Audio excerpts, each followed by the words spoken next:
Well, I got to say something now. I got to criticize you. Yeah, man, why do you be getting them dumb fouls? I was going to ask the same question. Why do you do that? God only knows. If you couldn't already tell by the title, I'm going to be talking about how Cat getting in foul trouble over and over again is setting the Knicks back. Now, miraculously, they did beat the Pacers last night to avoid elimination, and despite Cat giving the Pacers 24, he notched 5 fouls for the second time in 3 games. Still, they ended up getting the win, but I can't overlook how he has to get that issue of him fouling handled. At least the Knicks ended up beating the Pacers because a lot of people were saying New York's season was going to be done after Game 5. Well, the Indiana Pacers are the Knicks' daddy.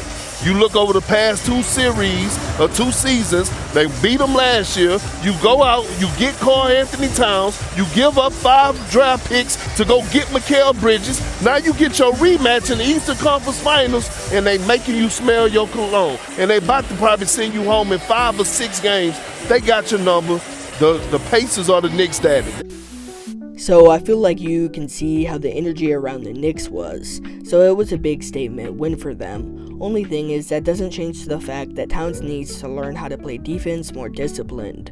Unfortunately, him flailing his arms around wildly and not knowing what he's doing has become the norm. We even saw that in the regular season where he averaged 3.5 fouls while fouling out at 5 of his 72 outings and picking up 5 fouls in another 13 games. So this has become a prevalent issue all season for him, and you can see it play out against him in the series against the Pacers. Cause what happens when a star player gets in foul trouble?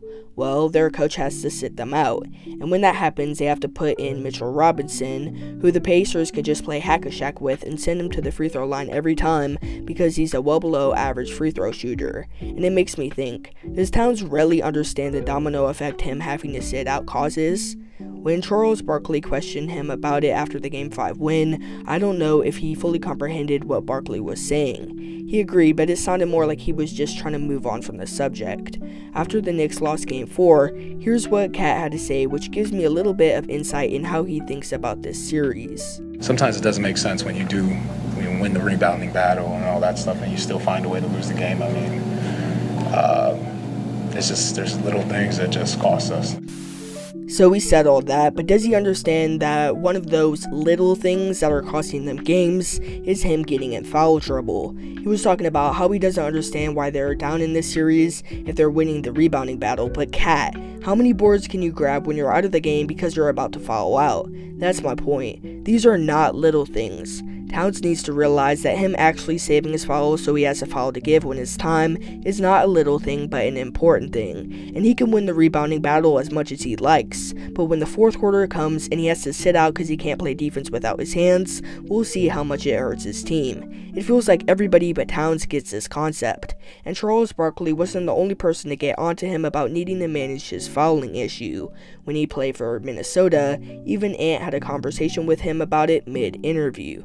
Let me just say, tonight he wasn't in foul trouble. What did I tell you last game? He said, "Yo, we ain't find a way not to foul him." I said, "I'm gonna try." Like if you watch the game, every time in the third quarter when we would grow a lead, it's because he's in the game. Because they don't have a matchup for him, so we just gotta keep him from getting in foul trouble, and he's gonna be great every night. Probably because I was trying to play more defense. I mean, just stop fouling. When your teammate and a Hall of Famer calls you out for this kind of thing, it's something you know you need to work on. Charles Barkley, he didn't have to talk to Towns about anything related to that. He could have just congratulated him on the win. It was a big victory for New York after all, but something made him want to speak up. Maybe because this isn't anything new. In last year's postseason, Karl-Anthony Towns getting in foul trouble didn't help the Timberwolves at all. He ended up fouling out in Game 4 in the conference finals against the Mavs, which put a halt on a lot of their offense that Cat was normally there to provide. No wonder Edwards was so against him fouling too quickly. That's because fouling out is never good. So why does Cat do it? Is it because he's tired? I've heard the idea that maybe he gets in foul trouble on purpose so that he can get a break on the bench. I know Tibbs runs his starters to the ground, so that would make sense, but he has had this problem even when he was on the Timberwolves too. Perhaps it's because he can't really control himself, and he's kind of just an awkward player. I'm not the only one who thinks so. How would you describe Cat to someone who's just getting into basketball? He's an awkward guy. Actually, Cat and Halliburton have the same feature. They have a very high waist. This is what scouts will talk about. Towns is going to look a little awkward because he has very long legs relative to your average NBA player. Because, he falls awkwardly. He does things awkwardly. So you see a guy who plays that way, and then he has sort of unusual mannerisms for an NBA player. The way he talks and the way he makes his, his facial expressions. You put all that together and you have a guy who's just a little bit awkward. That was perfectly said. Towns is a 7-footer, and I think as basketball fans, we're spoiled. We're so used to seeing these giants move so well for their size that we forget that there are some disadvantages to that. For Karl-Anthony Towns, it seems that it makes him a little out of control. That means that when he's trying to play defense, he might do something out of the ordinary that makes a ref say, hey, and blow their whistle and call what he did a foul. Now, as I think about what I just said, it makes it seem like I'm saying he's not fouling, but he just makes awkward movements on defense. But that's not what I'm saying at all. That's not what I mean. He is fouling, but I do think him trying to move quickly while being that big contributes to the overall issue. Even on offense, Gil pointed out something I never noticed about Towns that contributes to a somewhat awkward style of play. And he do have another problem too.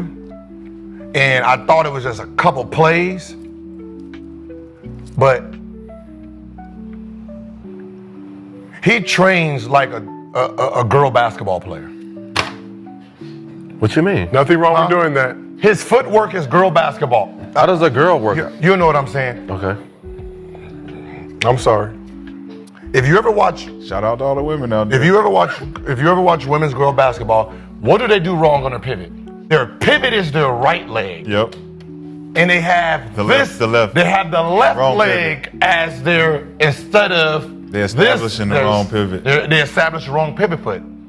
Right? Because this is our strong leg when we bounce. So if I want to take off, boom, Yep. I got the explosion. You don't have explosion as a righty coming off this leg like this. Okay. So when he do want to dribble, his first step would never be fast. Yep. Like I thought it was just, okay, he maybe caught it wrong and opposite. And he be sitting here doing this and I'm sitting here like, Yeah. That's somebody who taught you how to play basketball? Yeah, okay. Although what pivot foot Cat chooses to use may seem like a minor detail to you, but to me, it explains a lot. If he's awkward with simple footwork on offense, and what does footwork do? It keeps you on balance. Well, imagine how bad his footwork on defense must be.